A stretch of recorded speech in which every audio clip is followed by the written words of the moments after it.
கர்த்தருடைய பரிசுத்த நாமத்திற்கு மகிமை உண்டாவதாக. இந்த நாளிலும் கூட கர்த்தருடைய தூதனானவர் என்று பழைய ஏற்பாட்டிலே வருகின்ற ஒரு நபரை குறித்து நாங்கள் பார்க்க போகின்றோம். பழைய ஏற்பாட்டிலே தேவதூதன் என்ற சொற்களை நாங்கள் கண்டிருக்கிறோம்.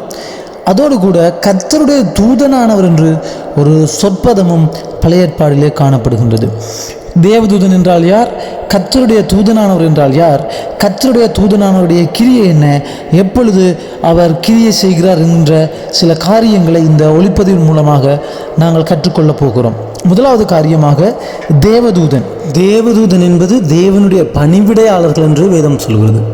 தேவனுடைய பணிவிடையாளர்கள் அன்றி மனிதர்களுடைய பணிவிடையாளர்கள் அல்ல என்பதை ஞாபகம் வைத்துக் கொள்ள வேண்டும்.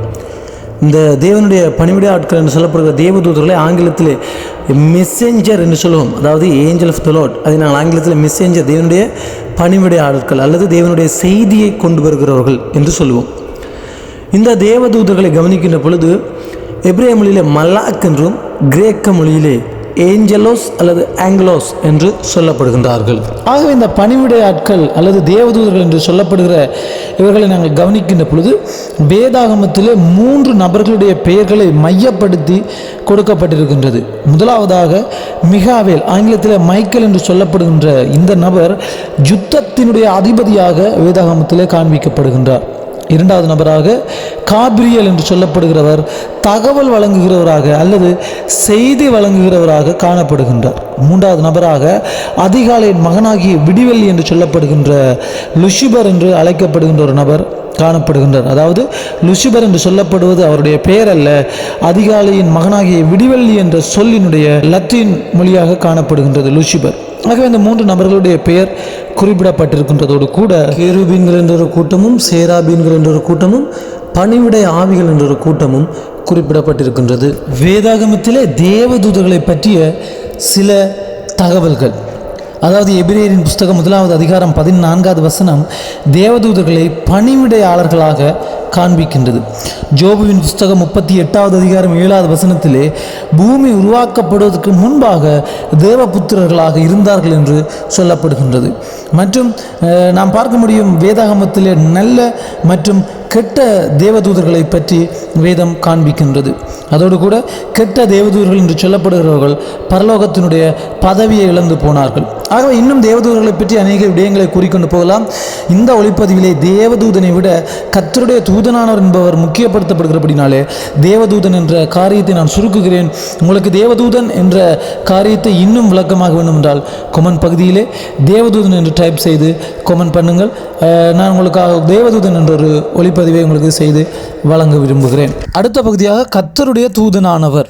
ஆகவே முதலாவது பகுதியிலே தேவதூதன் என்பதை குறித்து நாங்கள் பார்த்திருந்தோம்.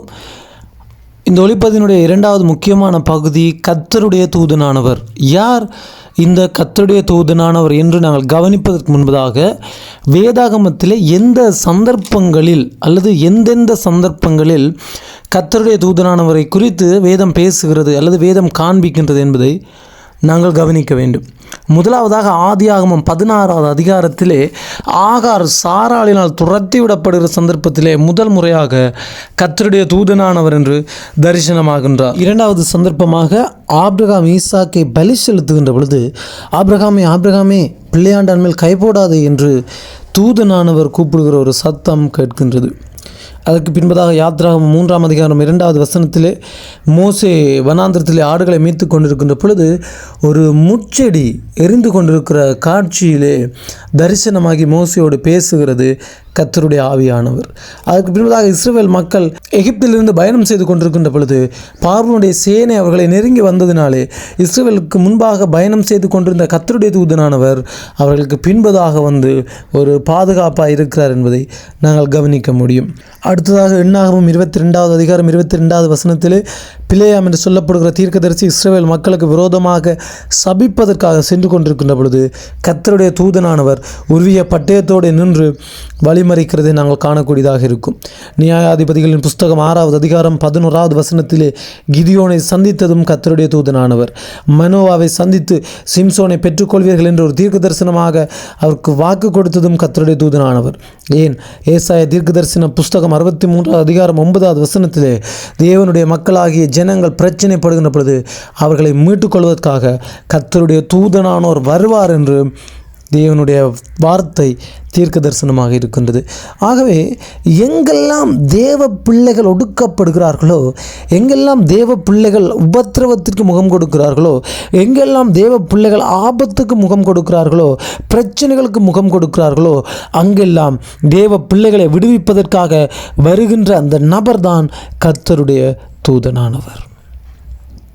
ஆகவே கர்த்தருடைய தூதனானவர் எந்த சந்தர்ப்பத்திலே வருகிறார் என்றால், தேவ பிள்ளைகள் எங்கெல்லாம் ஆபத்துக்கு அல்லது பிரச்சனைக்கு முகம் கொடுக்கிற பொழுது அவர்களை பிரச்சனைகளிலிருந்து ஆபத்துக்களிலிருந்து விடுதலையாக்கி ரட்சிப்பதற்கு வருகிறார் என்று நாங்கள் அறிந்து கொள்கிறோம். அப்படியானால் யார் இந்த கர்த்தருடைய தூதனானவர்? கர்த்தருடைய தூதனானவர் அநேக சந்தர்ப்பங்களில் வந்திருக்கிறார் என்று நமக்கு தெரிகின்றது. யார் கர்த்தருடைய தூதனானவர் என்றால், மனோவாவின் சம்பவத்திற்கு போகலாம். நியாயாதிபதிகள் 13வது அதிகாரம் 18வது வசனத்திலே மனோவா கேட்கிறார், யார் நீர், உன்னுடைய பெயர் என்ன என்னும் பொழுது கர்த்தருடைய தூதனானவர் சொல்லுகிறார், என்னுடைய பெயரை நீ கேட்பானேன், நான் அதிசயமானவர் என்று. அப்படியே இப்போ கவனிக்கிற பொழுது யாத்ராகமம் 3ஆம் அதிகாரம் மோசையோடு பேசி கொண்டிருக்கின்ற பொழுது கர்த்தருடைய தூதனானவர் தரிசனமாகி பேசி கொண்டிருக்கிறார். திடீரென்று கவனிக்கின்ற பொழுது கர்த்தர் பேசுகிறது என்று சொல்லி வேதம் சொல்லுகிறது. ஆகவே அதிசயமானவர் என்று சொல்லப்படுகிறது யார்? ஆண்டவராகிய இயேசு கிறிஸ்து. இந்த வசனத்தை மல்கியாவின் புஸ்தகம் 3வது அதிகாரம் 1வது வசனம் தெளிவுபடுத்துகிறது. ஆம், மல்கியாவின் புஸ்தகம் 3ஆம் அதிகாரம் 1வது வசனம் தெளிவுபடுத்துகிற காரியம் என்ன? தேவதூதன் வந்து தேவதூதனானவருக்கு வழியை ஆயத்த பண்ணுகிறார். அதாவது இந்த தீர்க்க தரிசனம் இயேசுவை குறித்து சொல்லப்படுகிறது. யோவான் ஸ்நானகன் என்ற பணிவிடைக்காரன் வந்து ஆண்டவராகிய இயேசுவுக்கு வழியை ஆயத்தம் பண்ணுவார் என்பதாக இந்த வசனம் சொல்கிறது. ஆகவே கர்த்தருடைய தூதனானவர் என்று சொல்லப்படுகிற இந்த நபர் ஆண்டவராகிய இயேசு கிறிஸ்து. பழைய ஏற்பாட்டிலே எங்கெல்லாம் கர்த்தருடைய தூதனானவர் என்ற சொல்லை நீங்கள் கவனிக்கிறீர்களோ அந்த இடத்திலெல்லாம் ஆண்டவராகிய இயேசு கிறிஸ்து பழைய ஏற்பாட்டிலே மனிதனாக அல்லது தேவதூதனைப் போல மக்களை காப்பாற்றுவதற்கு, விடுவிப்பதற்கு, ரட்சிப்பதற்காக வந்த அந்த சந்தர்ப்பத்தை வேதாகமம் துல்லியமாக எடுத்து காண்பிக்கின்றது. கர்த்தருடைய தூதனானவர்.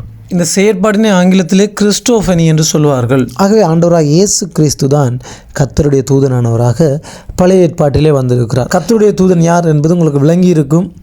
கர்த்தருடைய தூதனானவர் என்பது ஆண்டவராக இயேசு கிறிஸ்து. ஞாபகம் வைத்துக் கொள்ளுங்கள், எங்கெல்லாம் தேவ பிள்ளைகள் ஒடுக்கப்படுகிறார்களோ, எங்கெல்லாம் தேவ பிள்ளைகள் உபத்திரவத்துக்கு முகம் கொடுக்கிறார்களோ, அங்கே தேவதூதனை அனுப்பிவிட்டு கர்த்தருடைய தூதனானவர் பரலோகத்தில் இருந்து விடவில்லை, நேரடியாக வந்து மக்களை விடுவிக்கிறதை நாங்கள் காண்கிறோம். ஆகவே உங்களுடைய வாழ்க்கையிலும் பிரச்சனைகள், உபத்திரவம் வருகின்ற பொழுது ஞாபகம் வைத்துக் கொள்ளுங்கள், ஆண்டவராகிய இயேசு கிறிஸ்து உங்கள் அருகிலே வந்து விட்டார்.